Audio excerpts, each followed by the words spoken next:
things, but they didn't seem to want to hear it. They Well, didn't. the I'll be fact right that they back. I have showed to- up, I thought was a good thing. Yeah, I'll be right back. Okay. I started the webinar, so it's recording. Yeah, we did tell them though that if they took that cedar tree down, they were going to have to replace it. So Yeah. I'll have to take a look at that too.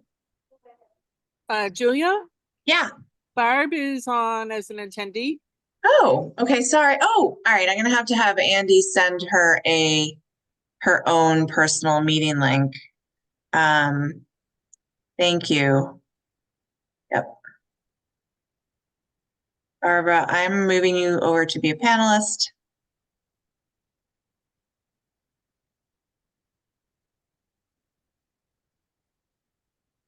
Okay.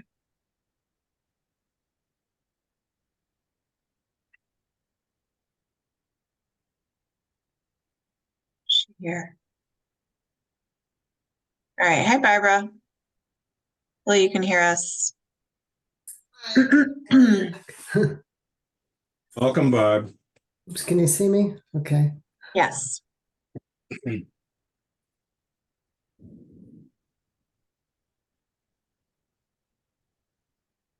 Thank you, Gretchen. I don't know what we would do without you, Gretchen. Keeping us on our toes.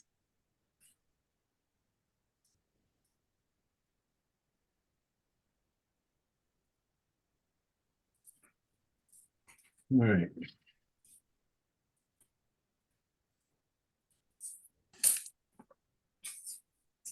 We will start in a couple seconds. Mhm.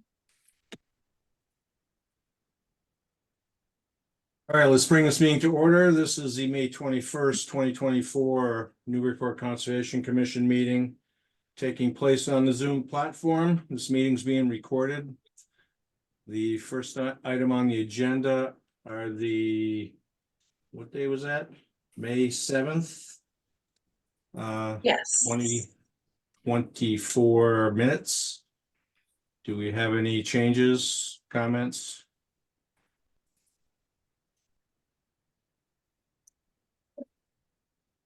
I'm not Good. hearing anything. Can I get a motion? Motion to approve the meeting minutes? Second, Roll call, Steve Moore, Yes. Carol Wagon, I'm abstaining. I wasn't there. okay, Bill Mullen, yes, Barb Riley. I wasn't at the meeting either. There you there, all right.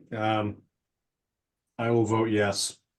I think are we able to do that to just 3 people? I'm not sure. Yeah, Yeah, I didn't think so. All right, we'll is table a- that. It is a So we, majority. It's a majority, but not a majority. Well, it's a majority of the members who were present at that meeting. But it's Yes. not a majority of the commission. And it's a majority of members present at this meeting. I suppose. Yeah, that's something that I'm a little hazy on. Me too. Sure. All right, in that case, we'll table it till the next meeting. We'll take care of it then. Okay. All right, next item, 5, 6, we're going to, Oh, sorry. what am I doing here? Going to certificates of compliance, requested determinations, etc. First item is George Hasseltine, 288 Water Street, request for a certificate of compliance. Yes. Is anyone here representing this project? I don't see George in the attendees. If anyone's here as a representative of 288 Water Street, could you raise your hand?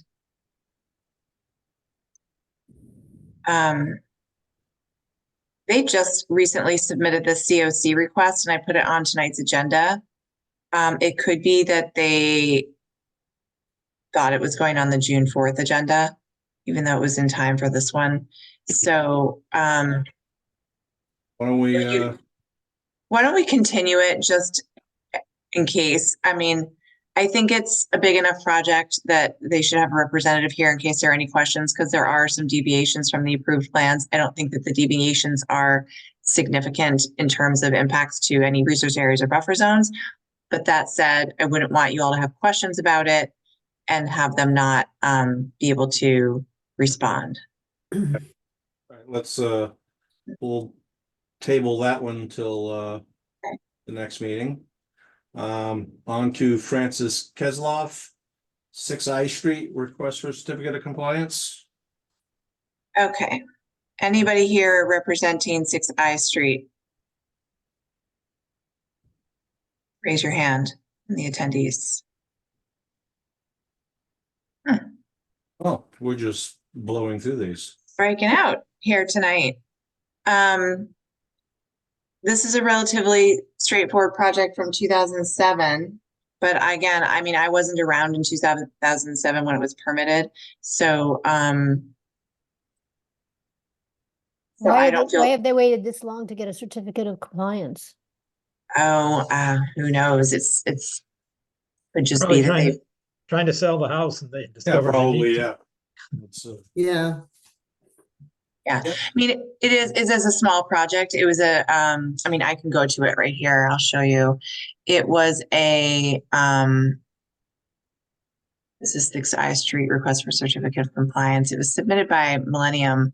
And Matt Steinell usually would show up, which is why I'm assuming that maybe they thought this was going to be on the June 4th as well, even though it was submitted in time for this meeting.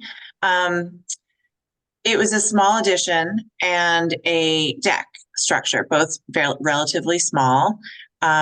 Essentially, it was done according to the approved plans. The deck structure is the correct size and configuration, as well as the addition. Both are elevated at more than 2 feet above existing grade, open underneath, no lattice or any other enclosures. This is the sort of as-built and the site. We're not seeing site photos. it's taking time. That is interesting. Do you want a motion to continue to the next meeting? Well, we didn't, Yeah, we just tabled it last time. Tabled the other one, George Yeah. Hasseltine, so I think we can just table this one too. I think so too. I think it would be good to have Matt here and just explain the project and et cetera. Okay, all right. On to public hearings. Can I get a motion to open the public hearings? So So moved. moved. Second, Second. second, roll call, Steve Moore, Yes. Dan Warshaw, Yes. Carol Wagon, Yes. Bill Mullen, Yes. Barb Riley, yes. and I vote yes. First item is Sharon Sullivan, 1654th Street. Okay. I believe Chris Crump is here representing this project. So Chris, I'm going to move you over to a panelist. If anyone else is here, I see Dan him, Wells. see Chris multiple times. Chris is there, and Dan Wells too. Dan Wells. Okay.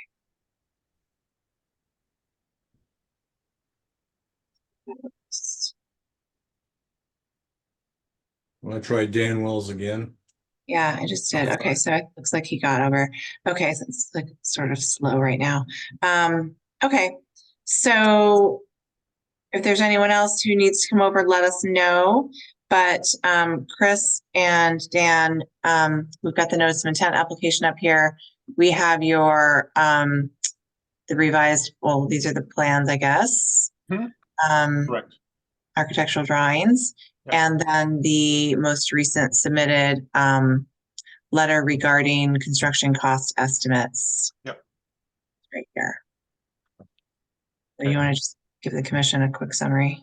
Yeah, thank you, Julie.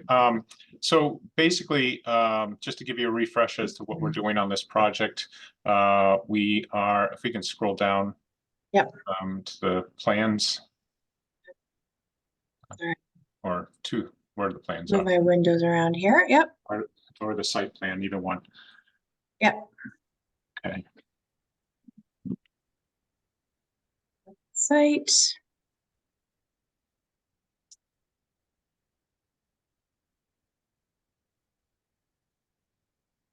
are all the parts of the appraisal. Here we go.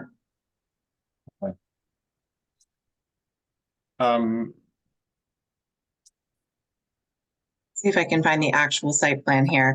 It's not giving me a, List of it. it's not giving, these are the architectural plans. Here we go.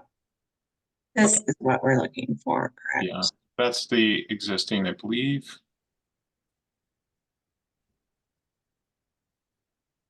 This is the existing conditions. I apologize for the No. technical difficulties here. No problem. I was just trying to zoom out. Comcast is a little hinky today. I don't know what's going on. Let If me, it's helpful, I could share, if you could let me share, I have the. I plan. would, that would be extremely helpful, Okay. because we have, it's not letting me zoom out. So yeah, I'm gonna stop sharing. Okay. And you can go ahead and share your screen. That'd be great. Thank you so much.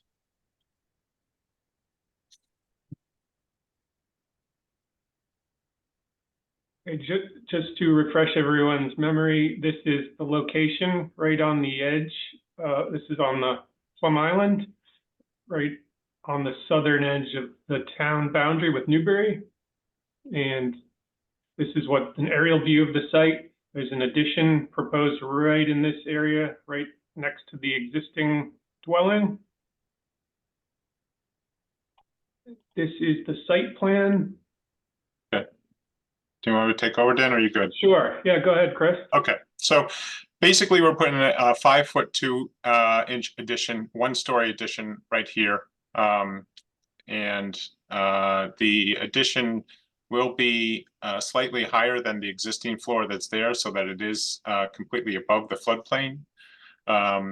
And the area of 116 square feet, we are putting additional plantings over in this area of American beach grass. The owner has also mentioned to me that she's considering putting a number of Rosa rugosa plants, about 20 of them along this fence line as well, to help compensate for the loss of coverage on here. All the plantings that are along the front side of this house right now are going to be replanted in front of the new addition when the time comes. They're going to be temporarily planted elsewhere on the property and then brought back and planted in front of that addition when the time comes. And then if we can go to the plans, this is the place where the addition's coming out. The addition's going to come out to the existing, where the existing deck is, to make it flush and even with the existing deck. So it bumps out about 5'2". And go to the next, whatever we have next. So this is the area in which we'll be putting the seagrass, American seagrass in, and what it's currently there. And again, this is the same area along the fence line. You can see how the proximity to the water and the erosion and the seagrass that's already coming in. Okay, next. I hope you're putting in beach grass, not seagrass. Yes, we have it on there. So the owner is actually, she owns a plant business, so she's well versed in plants and all that. So she knows exactly what has to go in there. It's American beach grass is what we had on there for the approval the last Right. time. Okay, Seagrass would not survive there. It needs to be. my apologies. I'm definitely not well advanced in the terminology and plantings and all that. So thank you for calling me out on that one. So yes, American beach grass will go in there. So here you can see right down here, there's the dimension here line that shows the first floor addition that's being done right here. And on the bottom elevation, you can see that as well. The first floor addition is on the right-hand side that bumps it out 5'2". At the same time, we are also going to be there's on the second floor, on the right-hand side of the second floor, there you can see there's an existing shed dormer We're simply going to be extending the shed dormer on both sides of the house from that point of the existing shed dormer all the way to the end of the gable. So that's also incorporated into the work, and it's also incorporated into the estimate that we got. So the last time we left with you, we needed to get a cost estimate for the cost of construction for the project. And the owner also has decided since then to potentially put on another 20 rows of rugosa plants along the other fence line on along the street side. So down in that area there. Thank you, Dan. And so we recently just submitted, we finally, after took a little while because all contractors are crazy busy right now, but we finally got a proposal from the contractor we're looking to put to use on the project.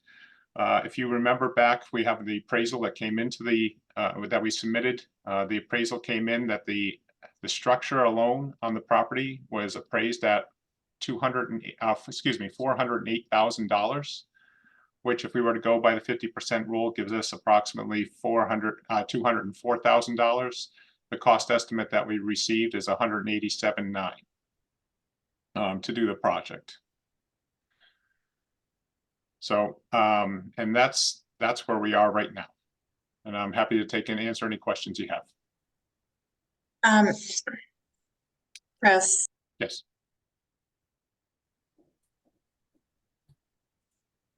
sorry, all right, now I'm unmuted. So the appraised value is a little bit over 400,000, correct? Of the Right. structure alone. Yes. Do we have an assessed value of the structure from the assessor's office? That was a custom appraisal that was done. I don't have the assessed value of the town's assessed value of the property on me right now. Okay, so because I hate to throw this out there, but there are two methodologies for doing this calculation of the 50% rule.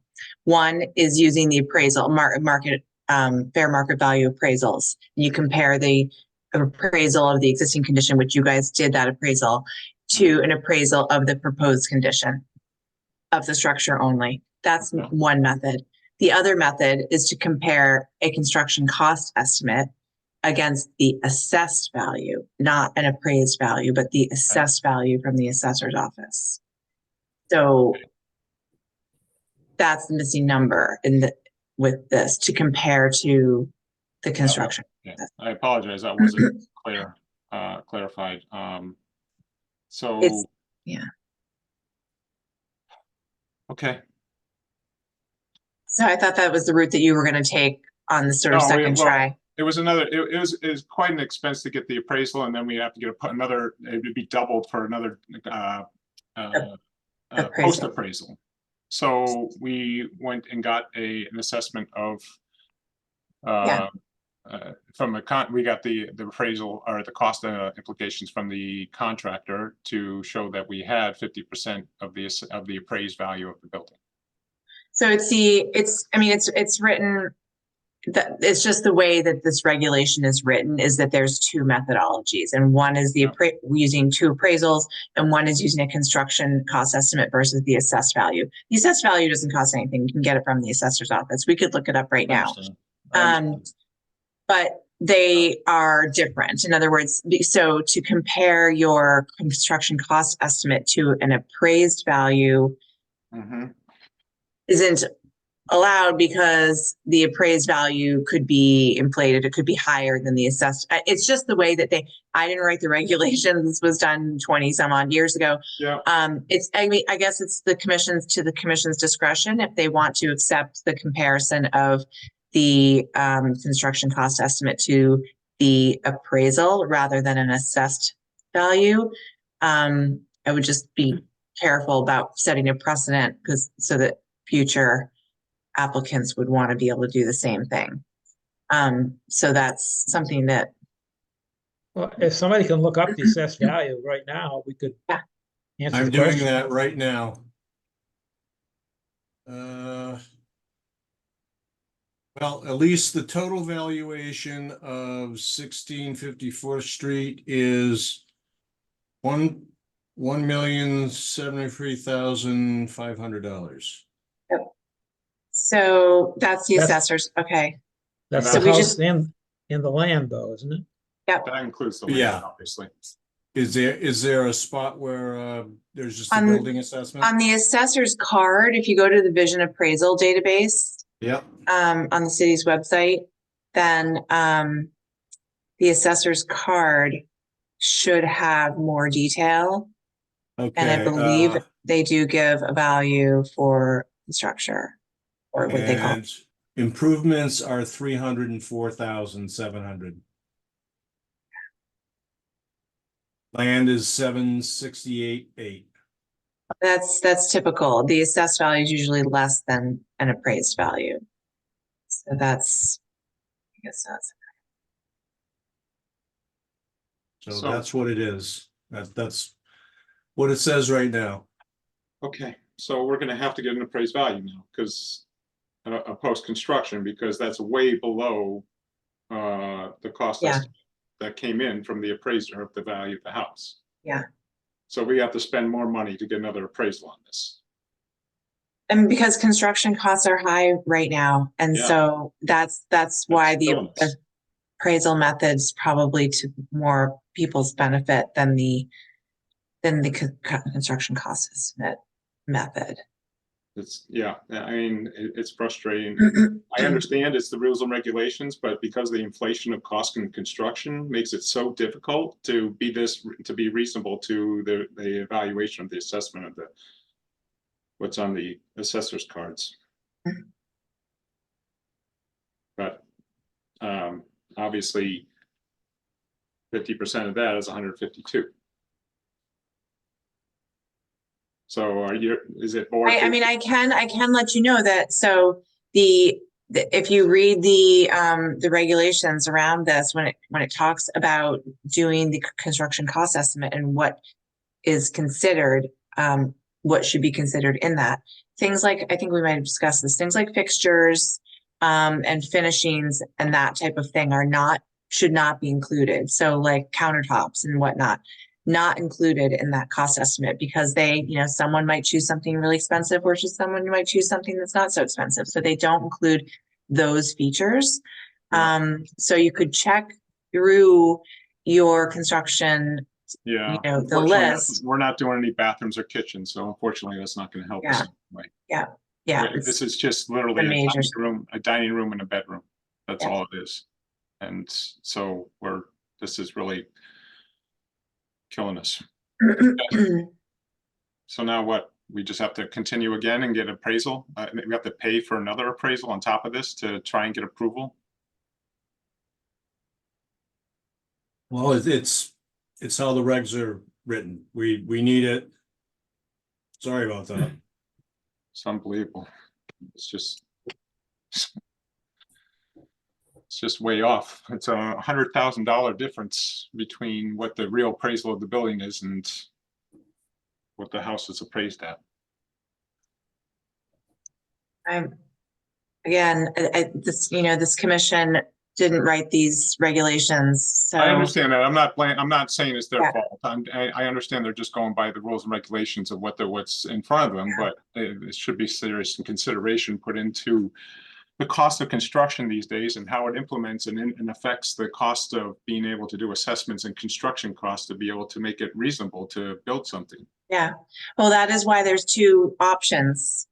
That is why, I guess, I and know, it's, but you it can't, is actually surprising that your appraiser, when you contracted with them to do this, that Mhm. they only gave you the one appraisal, that they weren't aware that you were at what you were asking for Mhm. was a comparison appraisal.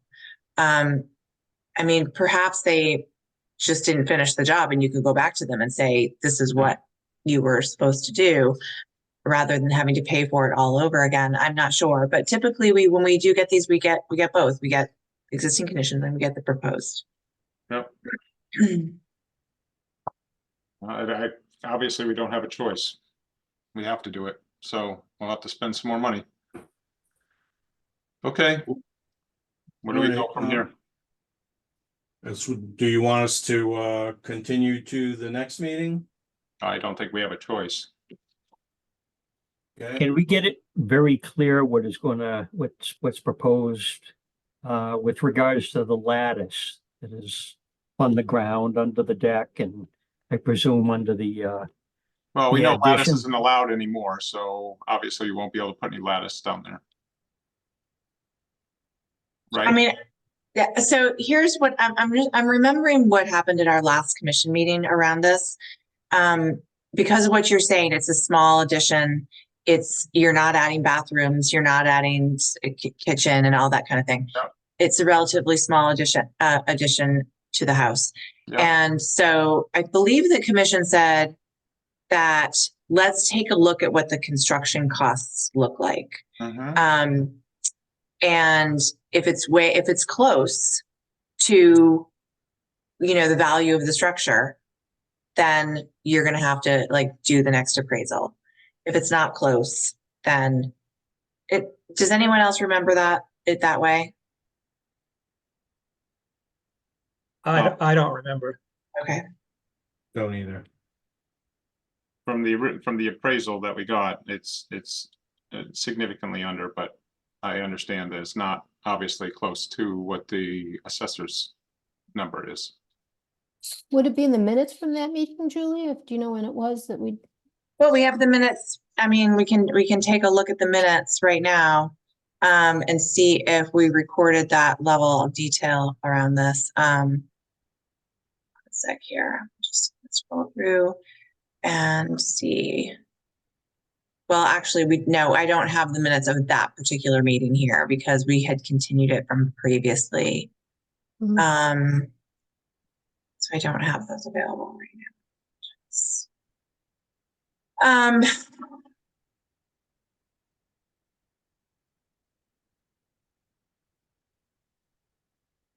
It's up to the commission. If you feel like this is a close call and you want the second appraisal, then that's how you should go. If you think that essentially it's not going to end up being anywhere near a significant improvement, then based on the construction cost estimate, then So you're adding a 5-foot addition on the ground floor Mhm. and adding a bedroom on the second floor. Is that- Well, basically, on the second floor, the floor space is there. We're just adding headroom to the second floor, because the shed dormers on the sides currently are about 2 or 3 feet high.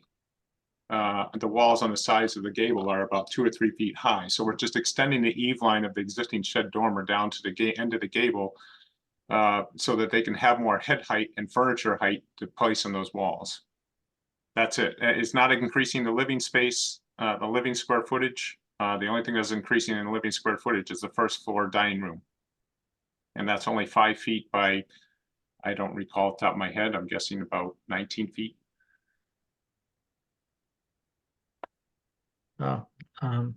It would seem like $187,000 would cover a lot more than that. But then, In theory, it depends on obviously which contractor you go with. So, yeah, this is one of the contractors that we had, and he's the one who gave us a price and time to be able to give you an appraisal or a cost estimate of how much the construction cost would be. Could we find another contractor to be able to get another lower price? I'm sure. I don't know how much of a difference that would be though.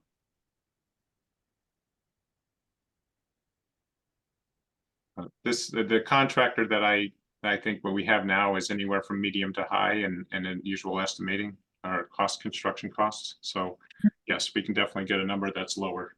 I'm positive about that. and you're not doing any other interior renovations. You're not No, none at all. redoing None at all. siding, windows, all that. Nothing. Nope. Nothing. Nope, we're not doing any other elements to the rest of the house, with an exception of the dining room addition and extension of the dormers, and then obviously the windows on that extension of the dormer on both sides.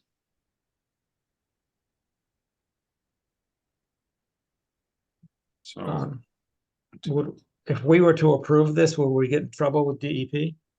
No, this is strictly a local regulation. And I mean, there are times when we don't ask every single project that comes in to make a significant improvement determination, because there are some that are just so obviously not going to reach that threshold. But then when there's, extensive interior and exterior renovations, and it's in the V zone, and, we're concerned that maybe it is a significant improvement, we always do ask for them to go through that process. In this case, I think it's marginal. It is relatively small project compared to what we sometimes see, where we do ask for the significant. I wasn't part of the other meeting, but I guess I just have a question about if the commission said this is what, these are the two methodologies that you can do, Chris, and you just chose to do something different, or you didn't No. understand? I'm sorry, I didn't mean to cut you off. Go ahead. Finish, please. Yeah, I just didn't know. I was wondering if you just didn't understand what the requirements were, or because you're saying, you already paid for something. Yes. Now, and so now this is a sort of a revelation that it's a new type of requirement, but it's, I guess. No. I'm not saying it's a new requirement. So from what I understood is we would need to get we would need to get an existing appraisal of the house. And then we would need to show confirmation that and the cost of construction that we would have to do on this house is 50% or less. And so it wasn't clear to me, and not, I'm not saying it's anybody's fault. It's just it wasn't clear to me that it had to be either the assessed value from the assessor's card and the proposed construction cost, or an appraised existing value of the house and an appraised post-construction value of the house after construction. I didn't know that you had to, it's either these two together only and these two together only, and not a combination of the two. So yeah, that's the one thing that's throwing me right now, because we do have an appraised value of the existing portion of the house and we have the cost of the construction. And obviously we wouldn't even bother with the cost of construction, and we just got to pay for the existing, for the post-construction appraisal, but not have wasted another month to be able to get in front of the board to have this done. But it's up to your discretion as to how you'd like to proceed, and whatever you guys decide. Obviously, I'll respect whatever you guys have figured out. Well, what do others on the commission think? Well, in my mind, this is not a significant addition. The adding headroom for bedrooms and the addition is small, to say the least. So I'd be willing to permit this if you add a little bit more vegetation. We can do that. That's just my feeling. I agree with Steve. I feel like, if we look at the intent of the regulations and what the regulations are trying to avoid or prevent from happening, this doesn't seem to fit in with that category at all. This seems like a relatively small project, doesn't really change the structure all that much. I'm inclined to allow the project to move forward with the information that we have right now. Same here. I don't think there's any sneakiness going on or ill intent, and it does seem like a minor-ish project. Carol, what do you think? Well, my concern is, as Julia mentioned, that we could be setting a bad precedent. So maybe there's some way if we are going to approve it, that we can describe it in such a way that it's clear that there was an exception here. And I don't know exactly how we would do that, but you do want to be careful about, in spite of everything else that they've said, that doing something that doesn't comply with the regulation. I can make what we would call a finding in the order of conditions that explains, how the commission made this determination. And that would distinguish this enough from future cases, you think? Yes, yes. Yeah. Barb, what do you think? Well, I'm new to this, as you know, but I guess I'm kind of a stickler for regulations, but however, this project does seem kind of insignificant or small. I feel like it's not the commission's fault if we misread what the requirements were. But if it's just I guess you wouldn't want this to keep happening, because then it becomes up to the commissioners to decide whether or not.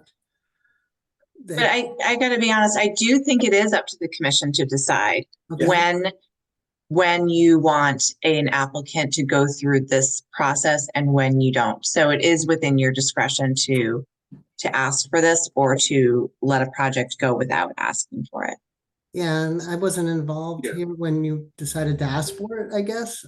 So I don't know if I should abstain, but yeah, you do whatever you feel best doing, Barb. That's totally valid. I'm kind of I guess I pretty much defer to you because you already started the process and I wasn't involved with it. Okay. Very good. I think if we cover ourselves with a finding that gives a reason for what we're doing, I think we aren't really setting a precedent. Yeah, I agree with everybody too. So I'm totally fine with issuing an order of conditions on this myself. So it is a minor project relative to a lot of the stuff we get on Plum Island. This one's quite minor.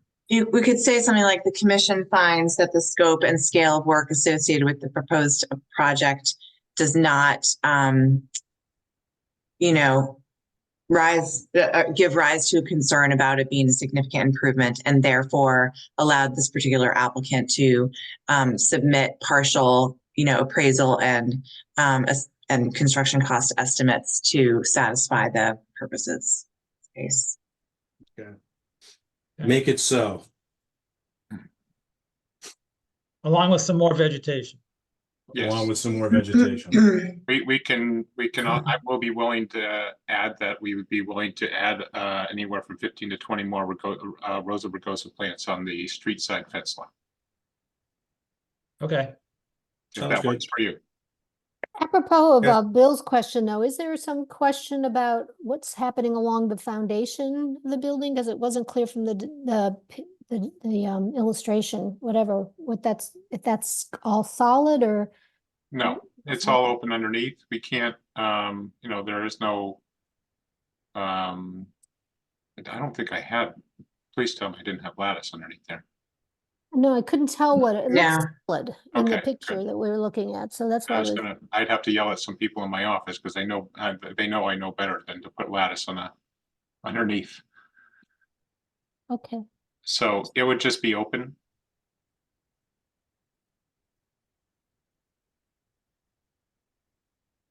To allow free flowing water.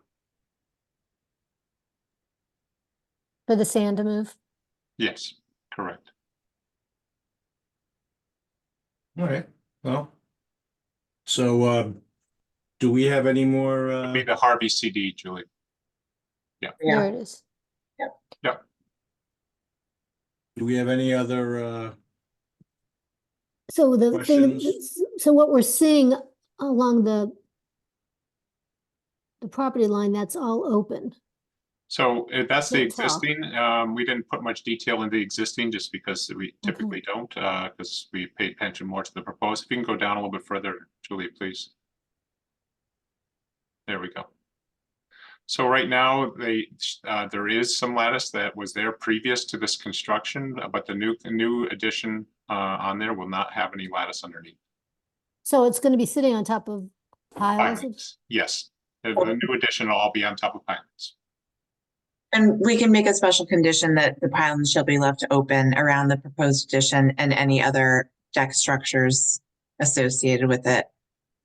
No lattice, etc. That's, yeah, for the new addition, right? Yep. Okay. Okay. Anything else from the commission? Nope. Okay. Anything from the public? Any comments from the public? Raise your hand if you'd like to. All right. Oh, okay. Yes, Julie, Francis Kesloff is here, so and I Okay. wanted to bring that up that we will be going back to that order, the certificate of compliance Okay. after we're done with the public hearings.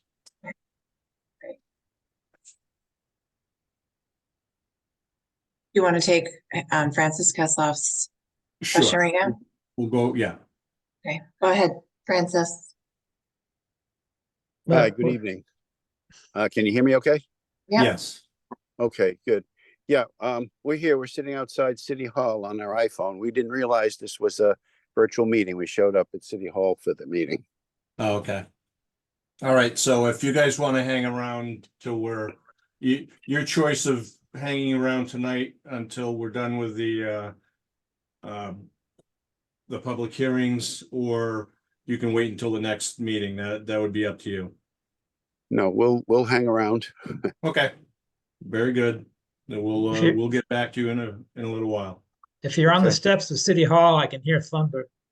Yeah, Yes, yeah. you're I right. want to go inside. All right, thank you. All right, back to 1654th Street. I'll make a motion to close the public hearing. Second, All right, roll call, Steve Moore, Yes. Dan Warshaw, Yes. Joe Wagon, yes. Bill Mullen, Yes. Barb Riley. Yes. I vote yes. Barb, that's when we're done with the project, we close the public hearing, so actually you probably know all this anyway, so I'll stop talking. Oh, that's okay.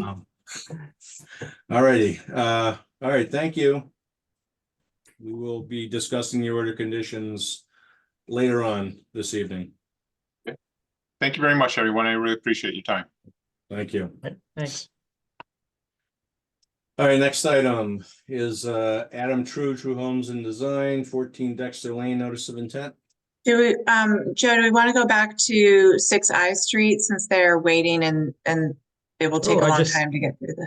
I just saw some lightning. Well, I was gonna wait to not close the public hearings, but I guess we'll do that now. We will do it.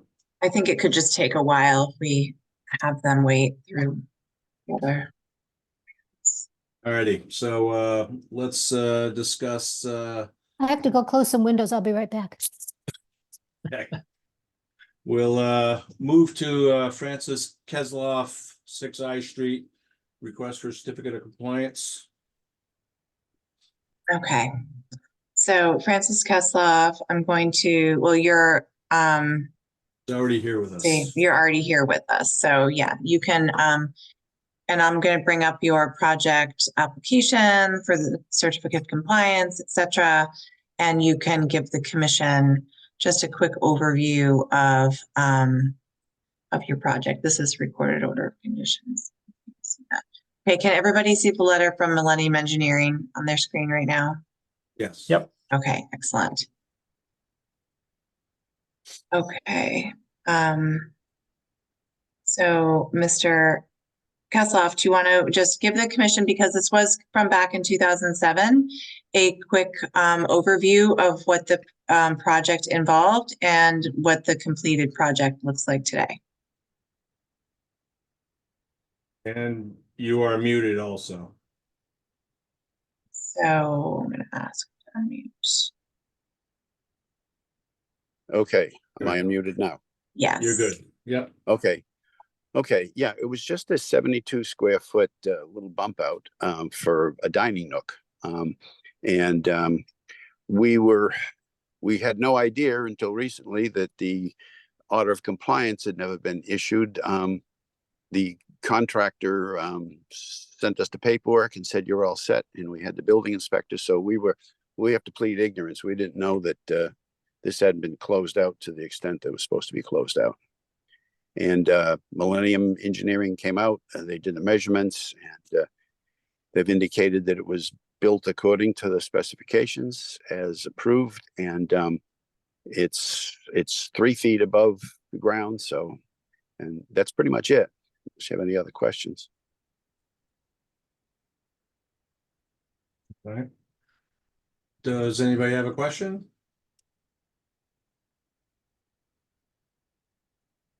I think I'm good. I think it all looks good to me. Yeah. Yep. Okay, I'll make a motion to issue the certificate of compliance. Second that. All right, roll call, Steve Moore, Yes. Dan Warshall, Yes. Carol Wagon, Yes. Bill Mullen, Yes. Barb Riley, Yes. and I vote yes. All right, thanks for bearing with us, Francis. No problem. Thank you. So I can speak to Julia maybe to find out what steps we take next. Do we have to? We paid the fee. Okay. So, Mr. Kozloff, it'll be quite easy. I can issue the certificate of compliance through our online permitting system, which is Okay. how you submitted the request for the certificate, and you'll be able to print it out from there. So it should only take a couple of days before you'll have access to that certificate of compliance. Okay, and we bring that to Salem to the Register of Yep. Deeds? Yep, exactly. And then you can Okay. take that right in there, and they should have no problem recording that for you. All right, excellent. Thank you. Okay, thank you All very right. much. Thank you. Okay, back to the hearings. Next one is Adam True Homes Design LLC, 14 Dexter Lane. Oh, here we I'm go. sorry. All right, here we are, 14 Dexter Lane, and let's see, we have for this, I believe we should have Mary Rimmer has her hand up. Mary. Mary, I'm going to move you over to be a panelist, along with anyone else who, is it TJ Melvin? Yeah. Yeah. All right, hold on a sec here. Okay. Okay. And Mary, I do have your revised plans.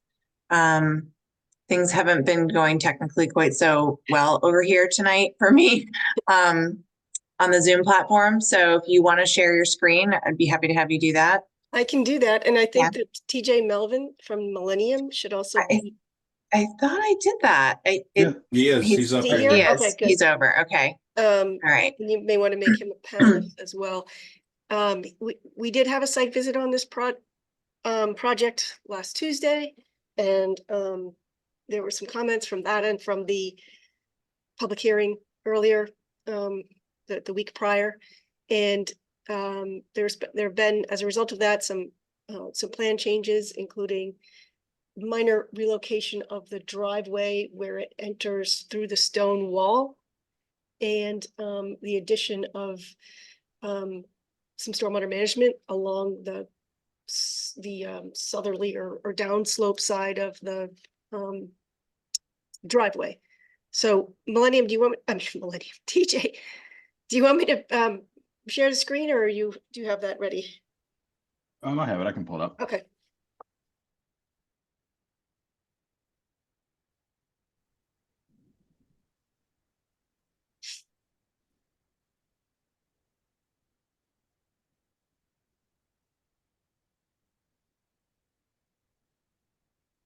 Everyone see that okay? Yes. All right. Mayor, do you want me to just kind of go through the Yeah, quick go. That changes? would be great. Yep. All right. Good evening, everyone. TJ Melvin, Millennium Engineering. So as Mary had mentioned, we kind of wiggled the driveway over a little bit through this area here. And pretty much the entire length of the driveway, we've added a 2-foot wide kind of infiltration trench. It will kind of act as, 2 different ways. It would kind of collect any sediment or, TSS in the stormwater and kind of filter it out before it runs out into the remaining vegetated areas. And it'll also help get some of the runoff back into the ground. We've added a few plantings along the entrance here. And I believe the entry bollard was added during this iteration. One thing that I know Mary had asked us to look at was just kind of, was there an alternative to the building? I know the applicant really doesn't have a desire to change the building. We do obviously meet the zoning requirements and we don't fall under the stormwater management standards. But I did take a quick look at it this afternoon. And say if we were to mirror kind of this right-hand side over to the left, it would actually result in about 400 additional square feet of impervious area within the buffer zone. And it really only eliminates kind of like 30 to 40 feet of this driveway here by the time we kind of mirror this over again and provide a little turnout. It really doesn't eliminate much of that. As far as disturbance goes, again, for the stormwater, we've kind of just placed the infiltration trench a few feet off of the edge of the drive. So again, it will filter through a little bit of lawn, get into the stone and either infiltrate or really slow down and dissipate any runoff coming off of the driveway. So with that, I'd here to answer any questions. Mary, I don't know if you have anything else to add at this point. Yeah, if I can share my screen. The commission asked for locating some of the trees that are required to be removed. So I will do that now. And there wasn't sufficient time to get a full survey of the tree location. So I tried to do this best as I could by hand. Are you all able to see this image? Yes. Yes. Yep. So the red line that you see here is the 100-foot buffer zone. And so I tried to identify the trees that are proposed to be cut within the 100-foot buffer zone. And those are the little green X's around here. There are additional trees that are proposed to be removed up in here and some that are outside the buffer zone that I located right here. But essentially there are 12 trees ranging in size from 3 inches to 14 inches in size that are proposed to be removed. And what I have done is with these little pink X's here is proposed to replace 12 trees within the mitigation area around the wetland itself. We are not proposing to replicate the Norway maple. The trees will all be either shagbark hickory or black walnut, and those were the dominant overstory trees in the buffer zone. Yeah, that's all well and good, but before this project got started, the homeowner apparently cut quite a few trees that were mostly within the 100-foot buffer zone, if not within the wetland itself. And I think those need to be replaced. We can add additional trees if I don't have a way of estimating what was taken down. No, I know you don't, but Yeah. let's say there were at least a dozen. Yeah. Based on There that could have pile of been. logs. Mhm. And maybe some native shrubs down in there too. Well, so we have, I think it's 70 shrubs that are already proposed in this mitigation. Oh, okay. I So didn't. we've got a pretty dense planting area, and we're proposing removal of invasives in that zone as well. So I think we're going to be able to cover it pretty well with the, Okay. I didn't realize there was Yeah. that much. Yep. Mary, is there a planting plan that shows the trees and shrubs? Or is it just sort of, It's in the, well, The the narrative? notice of intent in the narrative, it describes what species and the Okay. numbers. Okay. I can maybe stop Okay. sharing for a minute and just double check what those species are. So we don't need to know exactly where they're all going to go as long as we know generally the number and the species Yeah, and that they're they'll be in the it's in the buffer. notice of intent, yes, and the idea would be native species. We're taking out mostly multiflora rose. I think there's some honeysuckle, the invasive non-natives, and then I can Mhm. 14 Dexter narrative.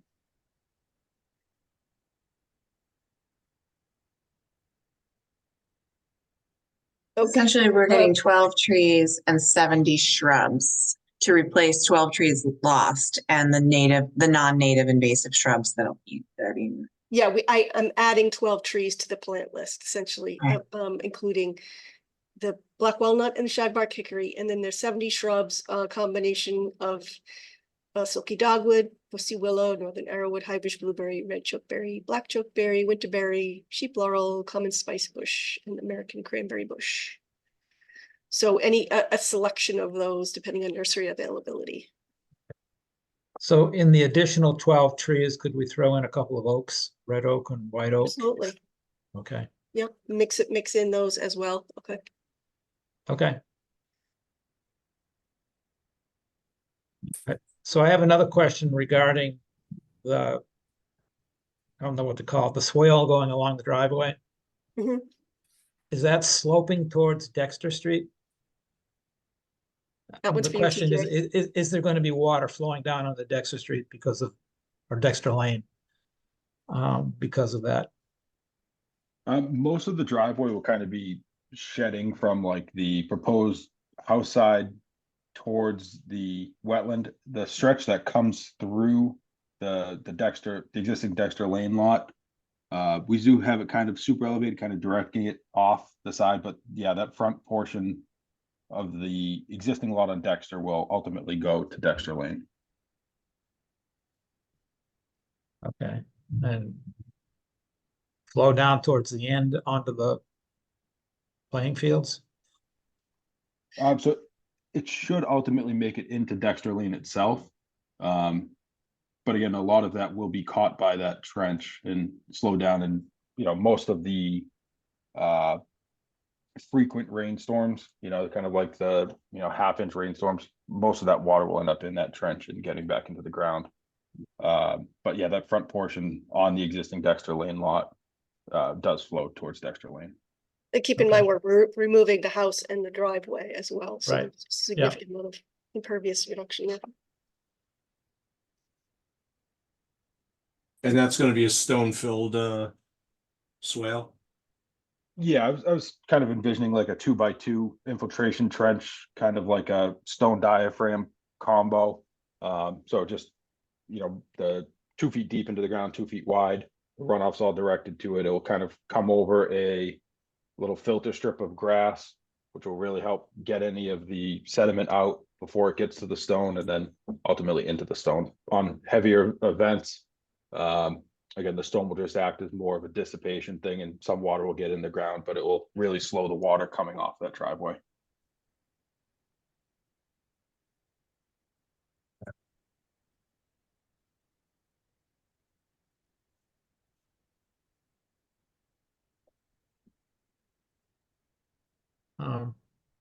Have you been to the planning board yet? I do not believe they have gone to the planning board yet. It was on the agenda for the A&R. The A&R was All last week, I that's believe. needed, I think. Okay, And then a zoning, right? The zoning special permit. I believe it's a special permit through planning board, if I'm not mistaken. Okay. So Right. I don't believe they've gone for that, but they did go for the A&R last week. It sounds like it's a by right use, but it just requires the special Yeah. permit. Yep, okay, To change it to a 2-family use, right? right. So Yeah. just bear in mind, this is the wetland right here. for anybody listening, this is the 25-foot offset. Oh yeah, I'm sorry. I'm I got I'm it. not controlling the screen. Here's the 25 wetland. Yeah. Thank you. 25-foot offset, which is to be contain a split rail fencing to Yep. minimize potential for any encroachment in that. And then no work is within 25 feet. No, the tree clearing is not within 35 feet of the wetland. And we're meeting the no build requirements, and we are meeting the lot coverage requirements for disturbance in the buffer zone. So I have a question about the split rail fence. So that split rail fence is proposed to follow the entirety of the 25-foot no disturb zone. Is that correct? Yeah, that was what was recommended to us. So I'm wondering if it might make sense to just, it seems like an oddly shaped fence, and it's a long fence, the way that it's proposed. Yep. I wonder if there's a way to do that, you know, to block that area off, you know, that in with something that might be a little bit less obtrusive, a shorter fence, you know, but it would encompass more area. Do you know what I'm saying? We could make the fence, I mean, that's a good point. You know, we could make the fence follow, go from one side lot line to the other and follow, you know, where it intersects the 25-foot, it would stay outside of the 25-foot and just go straight across the lot rather than going down and following the wetland. Exactly. Yep. I would think. I that mean, would be I don't have any, you know, skin kind in of at the limit game of grading. Yeah. It just looks kind of funny to me It that does. way. Yes. No, but I think the applicant be happy to do that. It's less fencing and it would make a little more sense for the project. Yeah. And it might actually just sort of protect a little bit extra more area too, which it's after having been out there, it seems like something just more side to side on that lot. Yep. Would make sense. Yeah. And it might also make them sort of feel alleviated from a responsibility to somehow maintain the area outside the fence. Yeah. Or, you know, do anything with it when they really don't really need to. Yep. Do we want a sign or two on the fence? Saying it's wetlands beyond this? We can certainly do that too. I think that's a great idea, Joe. Just so the homeowners know. Yep. What the situation is.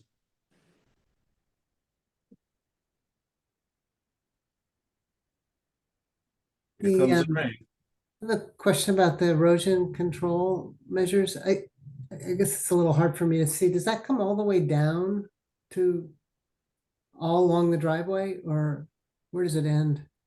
Yeah, it's the limit of work. Yep. Yeah, right along here. Comes all the way down. You're right, the sort of like bubbles that identify the erosion control barriers. Oh, that's the tree line. That's the tree line. So it says control. Yeah, EC, here it is. Yep. Goes all the way down to Dexter. Yeah. Yep. Yep. And that's the limit of work as well, which is quite contained up there. So where is your construction laydown area? It'll be in the driveway, you know, way up where the house is here. removed. Yeah. It'll be, yeah, in that area.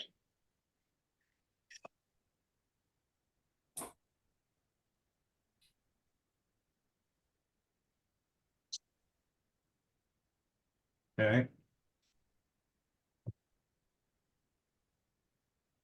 Do we have anything else? I'm all set. Any comments from the public? Raise your digital hand. All right, Adam Kupperman. Once Julie's done writing our. Sorry.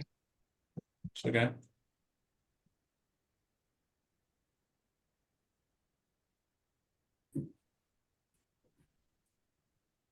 Any other questions? Yeah, we have Adam Kupperman. I'm sorry. I missed that. Sorry. Here we go. Okay, Adam Kupperman, allowed to talk. Go ahead, Mr. Kupperman. Yeah, hi, Adam Cooperman, 19 Johnson Street, a butter to the proposed development.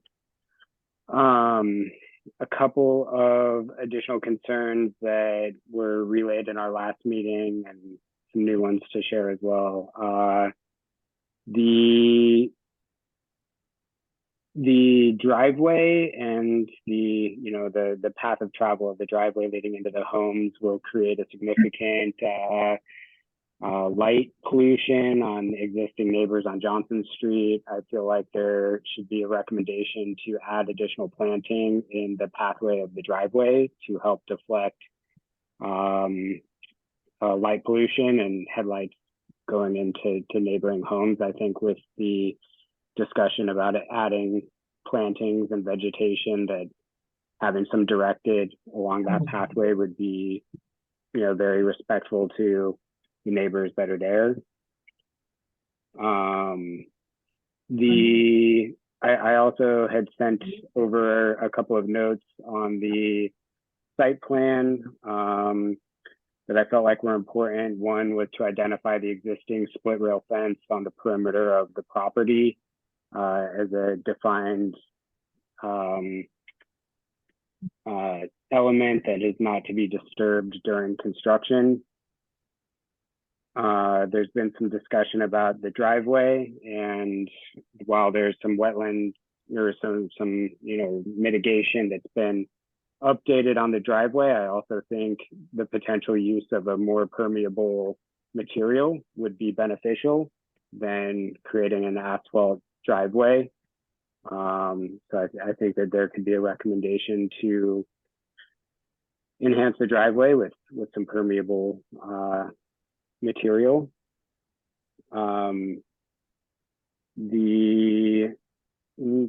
Another comment that was made about the tree survey and not having enough time to mark it out on site.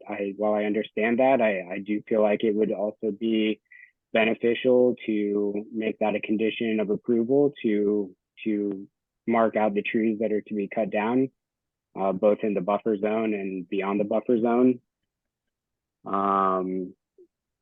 And there definitely were more than a dozen trees cut down that exist in that timber pile. So I appreciated the suggestion to plant one for one of what was cut down, and I do think that would be a good, appropriate and responsible condition as well to replace what had been cut down, and you very easily could go out and count how many logs are on site and make that a one-for-one replacement as well. Ultimately, I made the comment a couple weeks ago, there's an opportunity here with this development to improve the land, not only with the addition of 2 homes, but to improve the land for the nature that exists, to create a sense of nature for critters that are displaced to come back to, and just as importantly, to respect the neighbors surrounding this development, both during construction and after construction.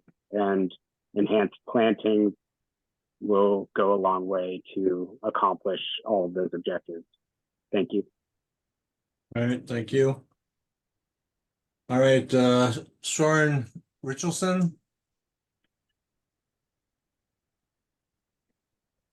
Yes, thank you. I'm Soren Rickelson, 21 B Johnson Street.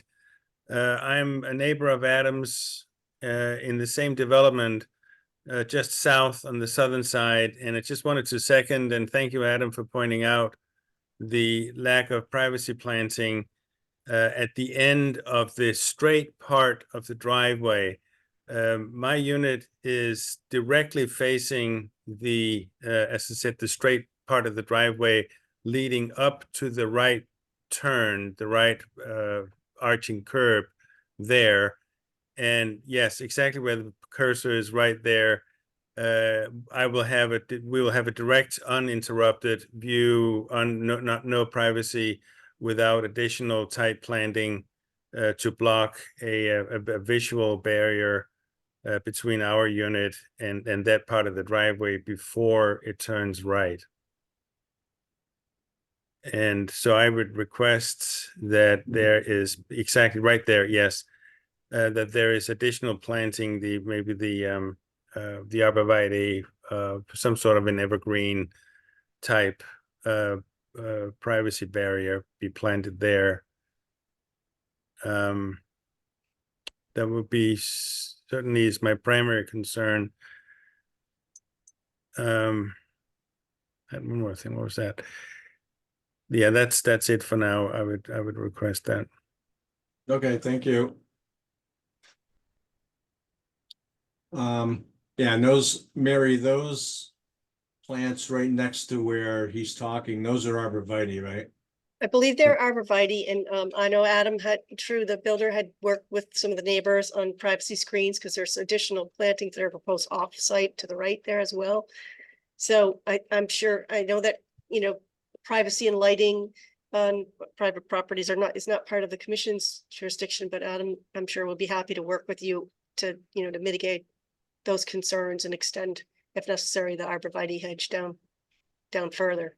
That's not a Quickly, sorry to interrupt. I had one more concern. That is on our side of the property, Adam's building and my building a bit further down.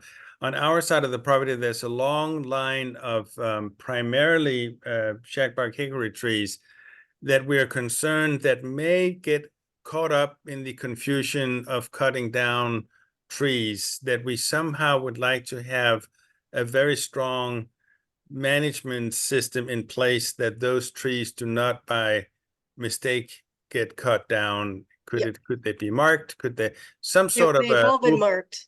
I'm sorry to you know, interrupt, but they have been marked in the field. They're all they all have been marked with spray paint. The ones that not on our side of the property. Oh, okay, that's something that you can work with the contractor on So as well. this is a line of trees that are on the 19 and 21 Johnson Street property that currently exists, and that I'm concerned may be by mistake or coincidence be cut down, and then we have an oops situation, and some sort of compensation would be offered, but that would not put those trees back. Feel free to mark those trees on your property if you're concerned as well. Okay. Could I offer a suggestion too, that prior to construction starting out there and any tree removal, that the erosion control barrier and sort of limit of work be set up, and so that the neighbors can see that before anything starts, they can see where that delineation is and know that nothing on the other side of it will get touched. Mm-hmm. That makes sense. That would be great.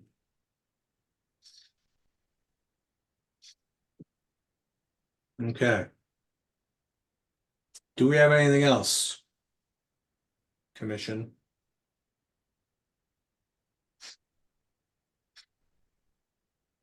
If not, what are we gonna do?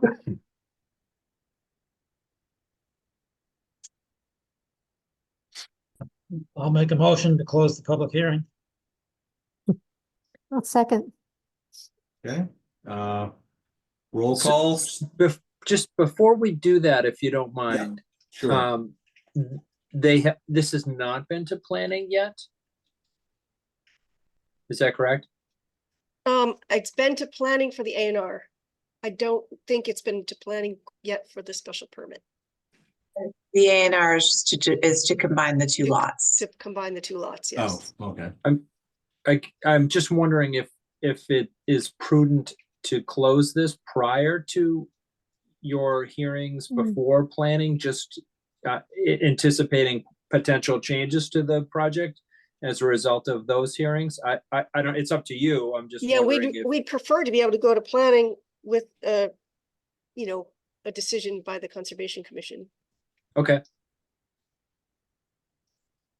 Yeah, with an understanding that we're not commenting on certain features, strictly just for in terms of wetland buffer zone placement, stormwater, etc. Right. I think. Okay. All right. So with that in mind, we'll do a roll call. Steve Moore, Yes. Dan Warshall, Yes. Carol Wagon, Yes, Bill Mullen, Yes. Barb Riley. I could see your mouth move, but I couldn't hear your words come out. You muted, Barb? Yes, Sorry, yes. there you go. Okay, and I vote yes. All right. Thank you, Mary. Thank you very much. Thank you. You'll be discussing orders of conditions at the end of your hearing? Is that correct? Yes. Okay. Thank you. Okay. Next one is Steve Marshall, 956th Street, notice of intent. All right, we've got Tom Hughes, moving him over, also move Steve Marshall. And let's see. Tom, I know you've made, when Tom gets over here, let's see. And I Julie, know can you Yeah, go ahead. send or demote Soren Richardson? Yeah, sure, absolutely. I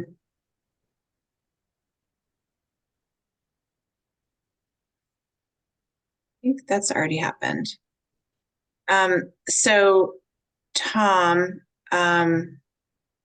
would you mind sharing your screen to go over the revised plans? Yeah, sure. And for the record, Tom Hughes with Hughes Environmental Consulting. Here on behalf of Steve Marshall. I do want to note that for the record, like my connection was horrible. I'm now tethering off my iPhone. It seems better, Okay. but let me know if I'm breaking in and out. Okay, thank you. So, all right.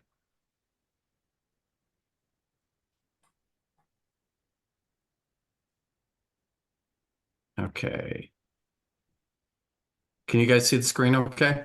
Yes. Yep. Okay. So let's see. We'll go bankrupt or something. Huh? Julie, Soren is Yep. still up Okay. there. Okay. So the first thing I want to do is I want to point out that in the original NOI, we had called 4688 square feet vegetated, and after the site visit, we did update it per our observations during the site visit, and we're now taking that number to 5235. So there's a bump up in what we called vegetated. And then what we did is we reduced one of the patio areas by a few feet in each direction. And so we still have about a 600 plus square foot increase in vegetation with the plan, and I'll show you that change. So we basically dropped this a couple feet this way and a couple feet this way to make this smaller. The other thing we did is there is a note somewhere on here. There is a note that basically says, okay, all proposed sand or clamshell areas, because these are either proposed to be sand or clamshell, including the driveways, everything that would have cobble edging, and that is in response to the commission's comments about preventing creep. We also added that 6 Bay Barrier beach plum would be planted in locations coordinated with the conservation agent. We're not quite sure where we want to put them, but we did want to add them in response to some feedback that we got during the commission site walk. The other thing is there were some DEP comments. One of the things that they were confusing was this label crushed stone driveway, which I believe is actually off. I think this might be the plan that we prepared this morning that I've got shared right now. We removed that label, I believe. This was actually labeling the existing condition, not what was going here. They were mistaking this as a driveway in the DEP comments.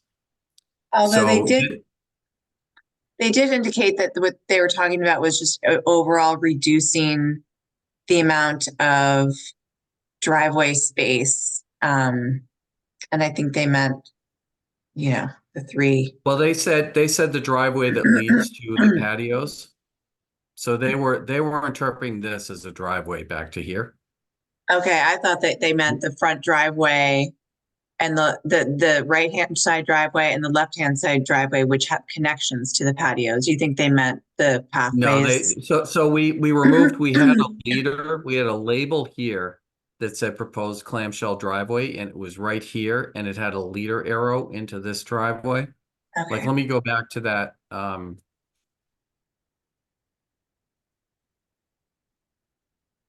So we had this with a leader arrow going to here. So we believe they felt that was a driveway. And then in that other label was sitting right here on the other sheet, I think. So it just made it look like we had these two driveways going off to these patio areas, and you can see how much bigger this is. One of the points in the response, which is going to DEP, you'll see it tomorrow, but it's not really necessary with you guys. DEP raised that issue. They also talked about cantilevering, but there's not a real good opportunity to cantilever because both of the decks are entry decks, and we really need to, support them here. We might be able to save a pile or two, but we're removing a full basement, and a lot of structure in the floodplain. I really don't see the major benefit in stressing sort of a relatively expensive structural change for something that's fairly routine in these back dune areas. And then we fixed the labeling on that driveway thing. So let me go back to this version. So this is referring to the drive that's being replaced right here. The thing that's important, I think you saw during the site visit, is they currently have parking for at least 6 cars. So what we're providing for parking, including some of the stuff in the building, is we're basically replacing existing parking capacity with what's there. This is a family that gets a lot of people there, and also has the in-law as part of this structure. So what it comes down to is, in terms of adverse effect, we're taking out a basement, backfilling with clean sand. We're getting rid of solid obstruction, solid foundation, replacing it with structure elevated on piles. And we're taking what I think you guys observed during the site walk is you've got this sort of whole area back here that's clearly impacted by recreation, that doesn't have any sort of on the ground limits. And we're taking that and we're defining it with cobble edged patios. You've got an in-law and a family. So this allows them to kind of either be separate, or together with their outdoor recreation. And it does take it and reduce the overall area being used for recreation, and it defines it in a way that is less likely to creep beyond. And then the last thing, in response to some comments from at least 1 or 2 commissioners during the site walk, and I just wanted to let you know we are willing to replace the fence with split rail or post and rail, accept that as a condition on this. I think that's east and northern sides, but basically front and left side yard. We'd be willing to replace that fence with something that complies with the current fence policy.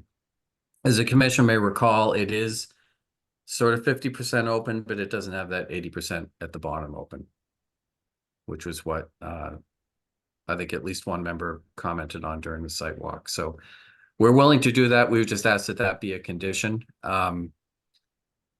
And we still have a net increase in vegetation. We certainly have an increase in dune function. There's all that concrete that was all over the ground out there that I think the commission saw.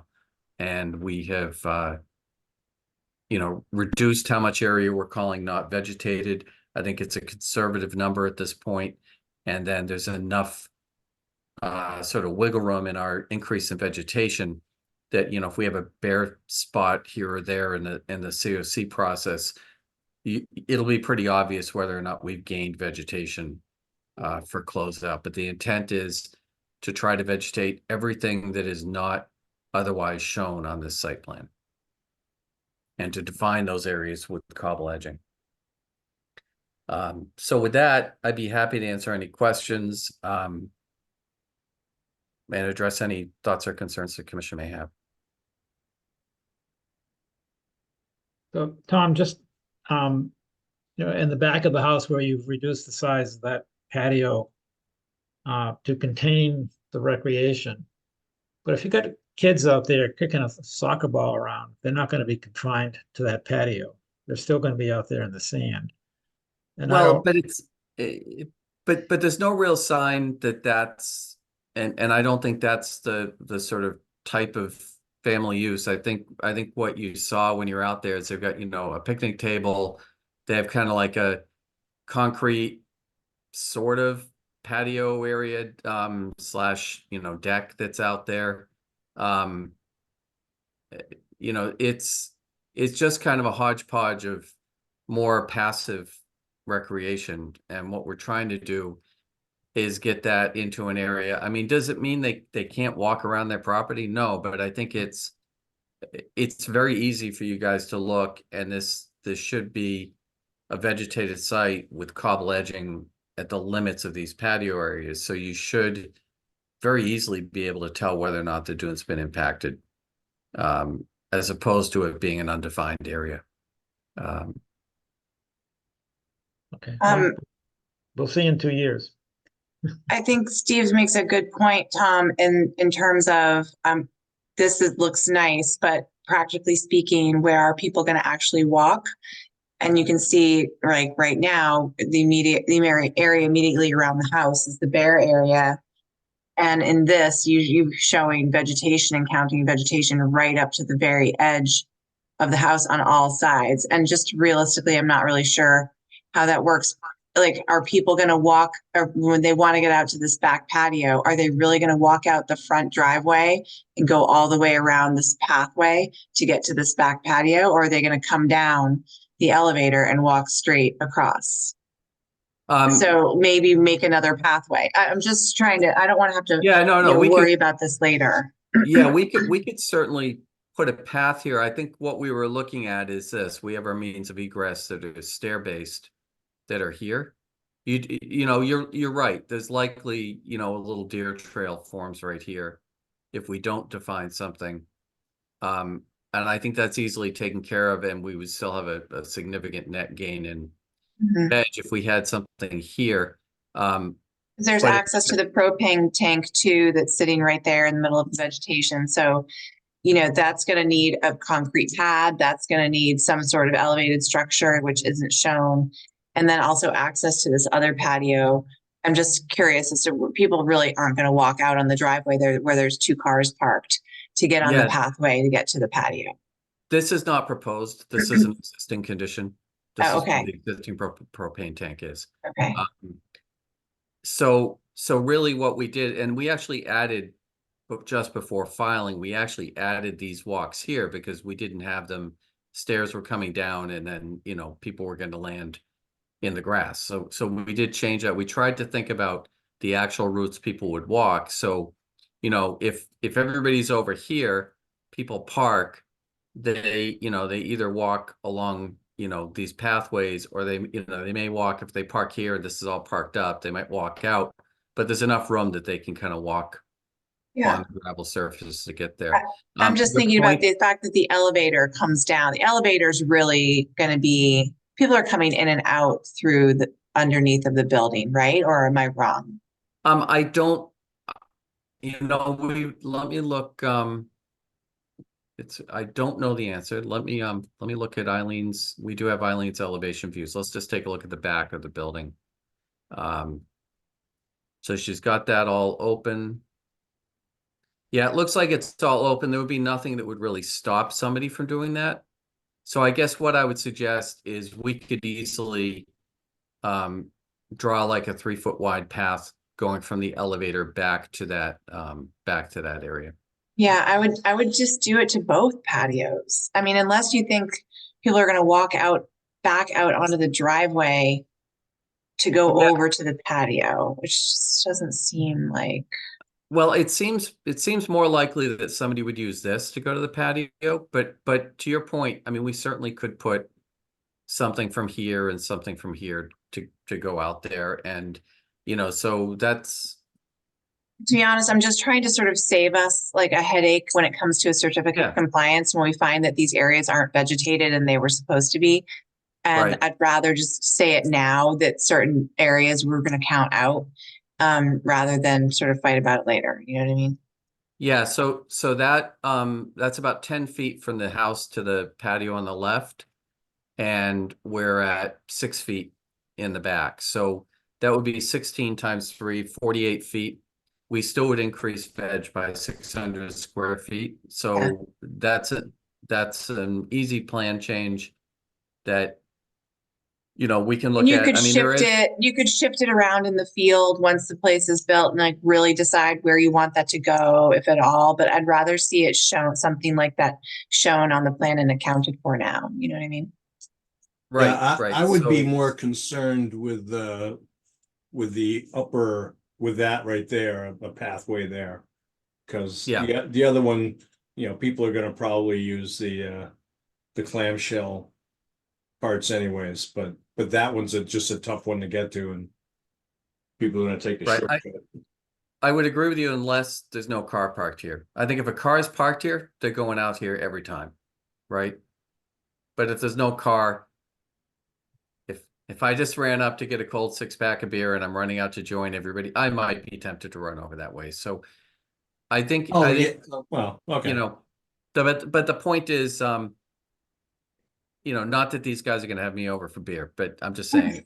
But the point is, we can accommodate easily 60 square feet and still have, this is not one of those applications where I'm sitting here talking to you about a 12 square foot increase in vegetation. We've got a significant vegetation increase. Mhm. And not only that, we've got a significant removal of hard structure directly on the ground.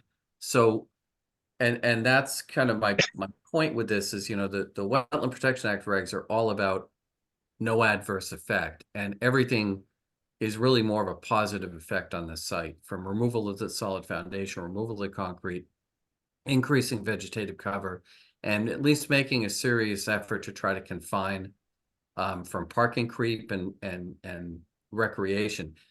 Does it mean it's perfect that they wouldn't have a barbecue with a lot of people over and people are wandering through the dune grass? No, but I mean, there's a limit to how much we really can control these things. I think having something laid out enough that the 90% of the time or 95% of the time it's more comfortable to be in that design space is really the best we can do. Mm-hmm. Tom, I thought for some reason when we were out there, I was thinking that back patio was higher, like a higher elevation. And so a path from the house out to it would actually require steps, or is it flat? No, I think it's so if I remember right, there's a dip kind of over here and then it does go up. But if you look at, this is where all that flat kind of deck and concrete was. And this is where that parking where some of us parked that was relatively flat. So I think when we're going from here to there, I think that's a relatively flat portion of the property. I think where it really dips off is kind of down in here. Oh, but not between the patio and the house. No. It's flat. Okay. No, if there needs to be any grade adjustment, it would just be done by bringing in some clean sand, while we're backfilling the foundation hole. We use a clean compatible grain size sand.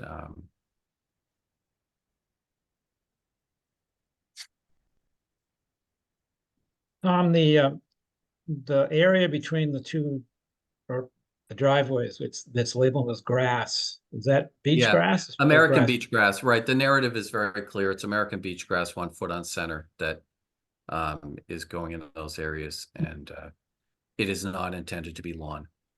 Okay. Any thought of maybe putting, like a beach plum or something in there to help prevent parking creep?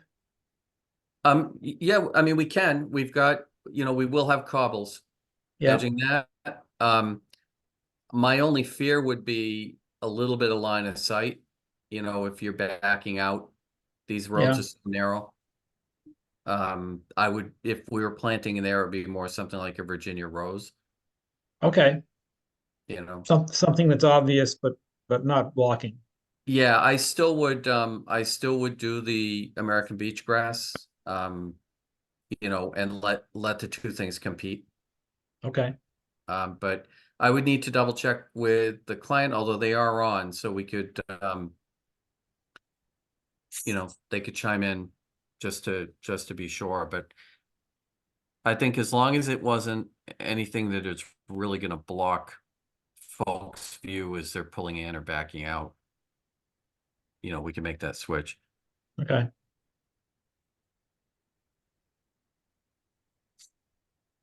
Okay.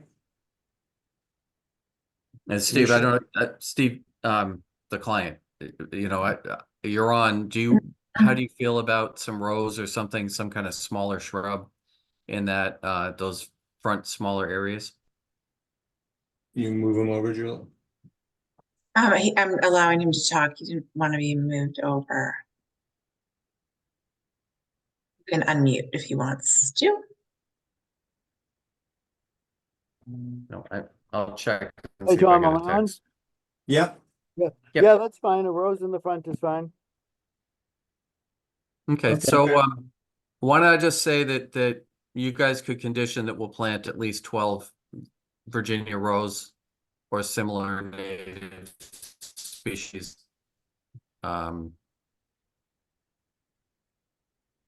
In those areas, and then we'll just, you know, I think what we'll do is, you know, before we do our final planting, we'll come in, and you could condition this somehow, but we'll come into Julia and just kind of show her where we intend to do it. And my plan is still to do the American beach grass on this site, 1 foot on center. You know, one of the things we visited the site, as the commissioner recalls, before this one. And on that one, it was kind of the either or. It was the shrub on center or the beach grass. And I think I prefer to put in the beach grass with the shrubs and then let it compete and work out its density over time. Okay. Yep. Good to me. Anybody else on the commission have anything?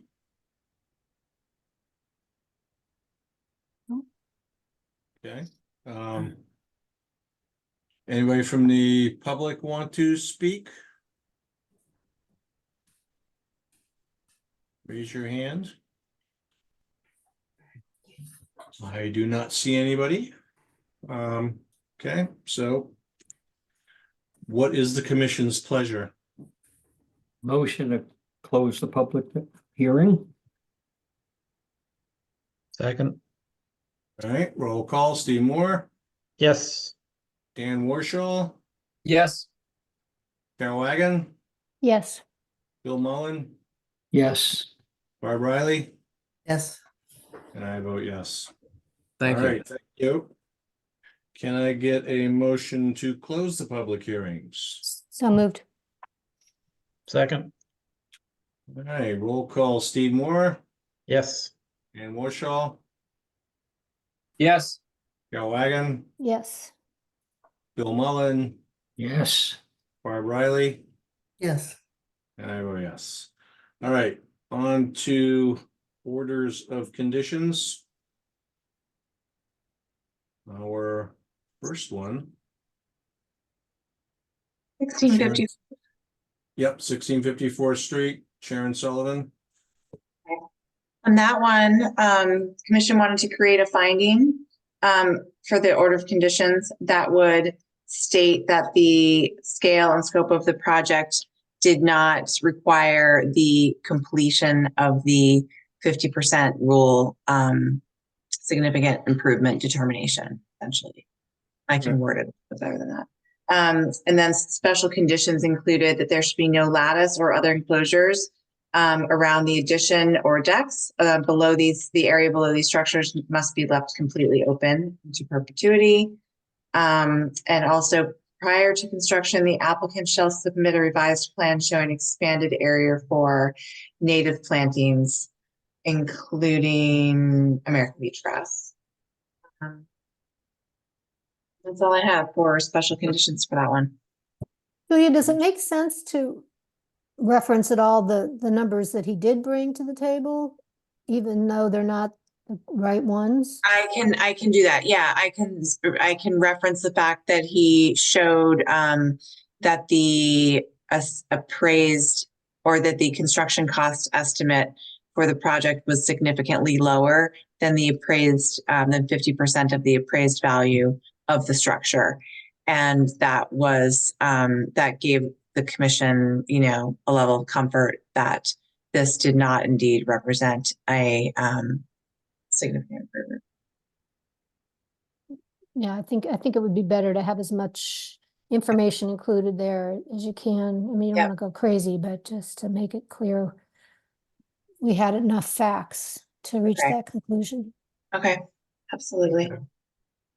And the lattice condition applies only to the new, that small area, or does it apply to the existing deck as well?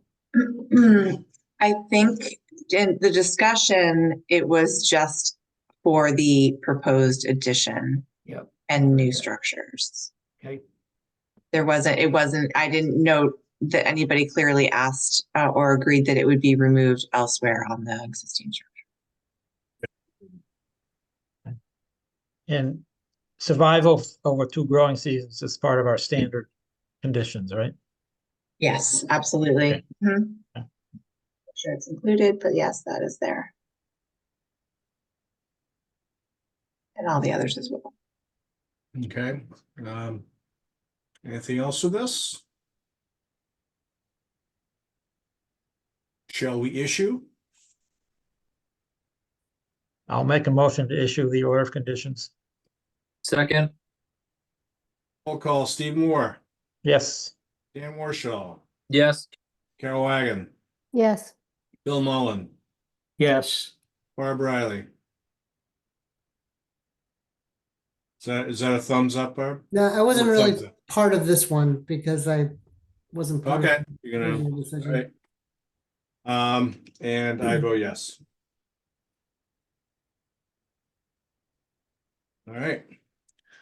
Next one is Adam True Home Designs, True Homes and Design LLC, 14 Dexter Lane.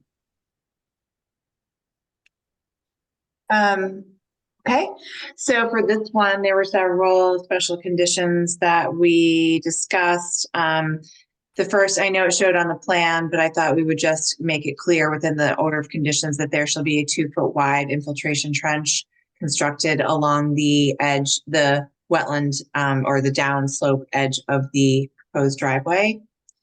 And then we have 12 trees to be removed within the buffer zone shall be replaced with a minimum of 12 additional new trees, which shall include shagbark, hickory, black walnut, red oak, and white oak. We already got the 70 shrubs proposed in there, but we can make a condition set that a minimum of 70 shrubs shall be planted within the buffer zone to replace the non-native invasives that will be removed. And then we have a split rail fence shall be placed along the 25-foot no disturb wetland boundary, and shall include a sign identifying protected wetland area beyond the fence. And then I believe that it'll just be up to them to determine where to put that, because I thought Dan's suggestion, I think they took that into consideration. So maybe they'll make it shorter. The light barrier, you know, Yeah. the additional Arborvitaes. arborvitaes, that's outside of our jurisdiction. Is that correct? Or I think it kind of is. okay, so they'll have to work with them to get that. Yeah, planning, they can discuss that with planning. Yeah. Okay. I thought it was a great idea. It sounded like they'll probably do it. I just think that they might need to require that through the planning I would think so. Okay. All right, anything else with that? Julie, Um, just on the language regarding the split rail fence, we might want to change it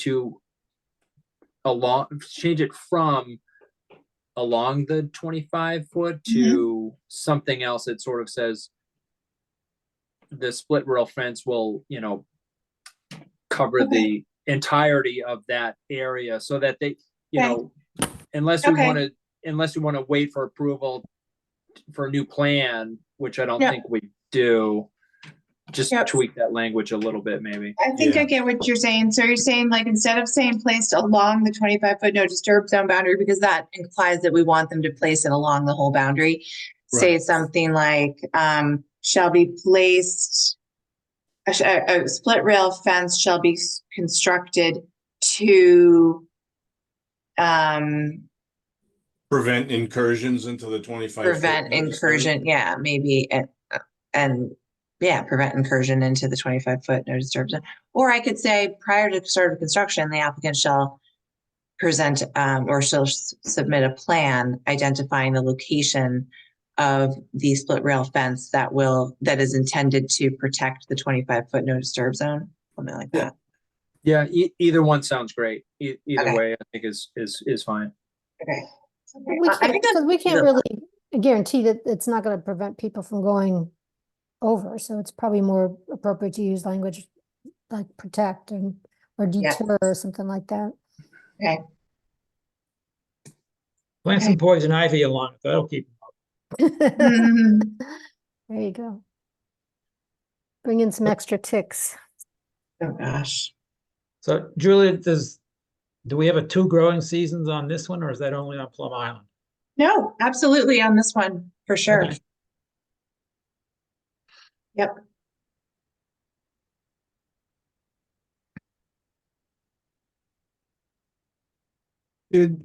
Did Mary agree to plant some, I don't know if she's still here or not.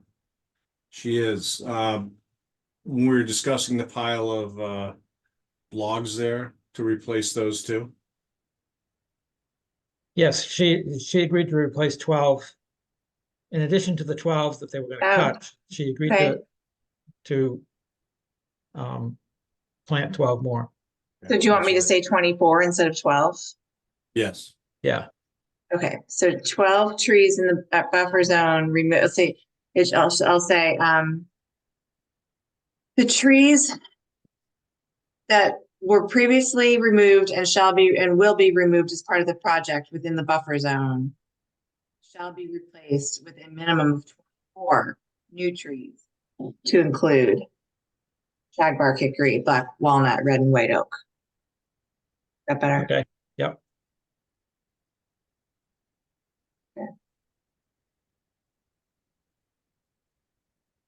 Okay. Anything else for that one?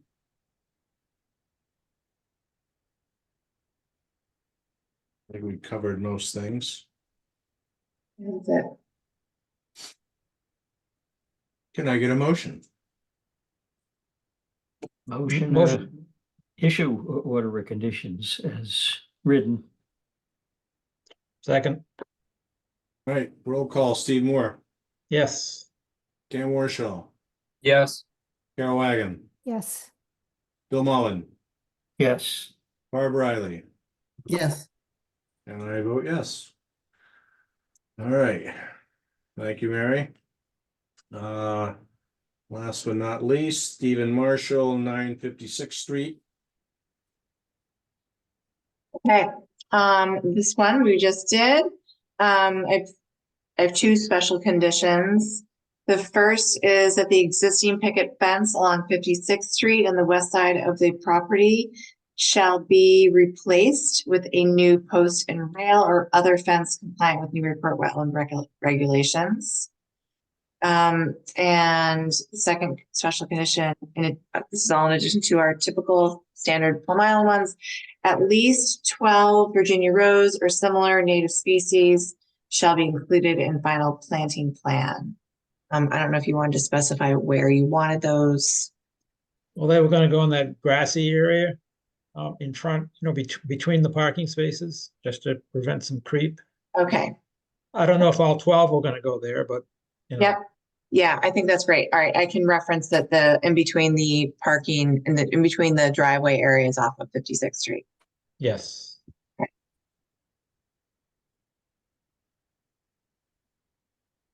Was the fence replacement supposed to continue at a right angle to 56th Street? Yeah, I think, yeah, I believe it. Yes, Yeah, Yep. that whole side there.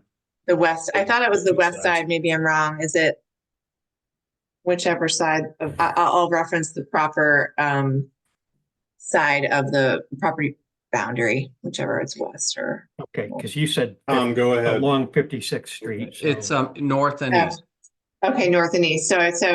Along existing picket fence 56 and along along the east side. and along property. the east side of the house. So existing picket fence along 56th Street and the east side of the house. Right. Okay. East side of the property, not house. Right.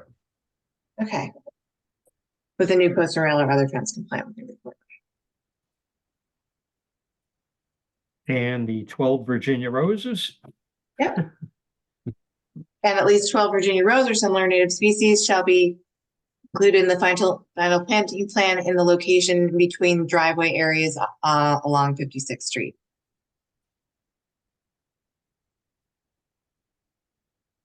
Right. Monitored for 2 years, et cetera, et cetera. Okay. We good? Motion, please. I'll make a motion to issue the order of conditions. Second, Oh, Steve Moore, Yes. Dan Warshaw, yes. Carol Wagon, Yes. Bill Mullen, Yes. Barb Riley, Yes. and I vote yes. All right, thank you, Tom. Yeah, Awesome. thank you very much. Have a great night.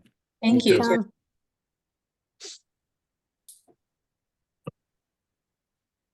Righty then. Do we have anything else? Yes, I think you have enough people to approve the minutes. Okay. You have Steve, Bill, Dan, and Joe, right? Oh, Yeah. yeah, Dan's here now. That's right. Let's go back to the minutes. Okay. Dan, did you have any comments or changes you needed done? I did not. Did you make any before I arrived? No, we didn't. Nope.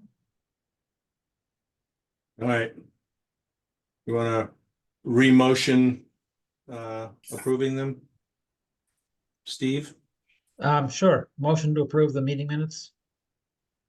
I'll second. All right, roll call. Steve Moore, Yes.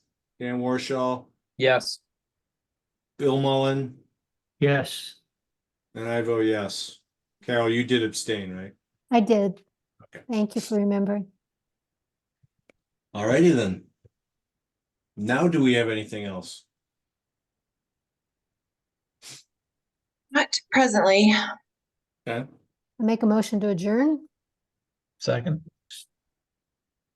Roll call. Steve Moore, Yes. Dan Warshaw, Yes. Carol Wagon, Yes. Bill Mullen, Yes. Barb Riley, Yes. and I vote yes.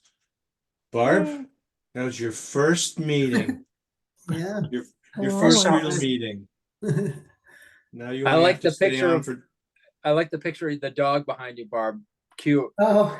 I noticed that's the biggest picture you've got behind you. Yeah, and she's lying right next to me right now too. Oh my gosh, Dan, you have good eyes. That just shows me I need to update my contact lenses. That's good. Well, the storm stopped, so it's safe. Yeah, Safe. that's to Yeah. why go. she was next to me. All All right, everyone. Good night. So Guys. we'll Good night. see Thank you you. June 4th. See you June 4th. All righty. Thanks, Okay, See you everyone. later. thank Bye. you. Bye. Bye-bye. Bye. Bye.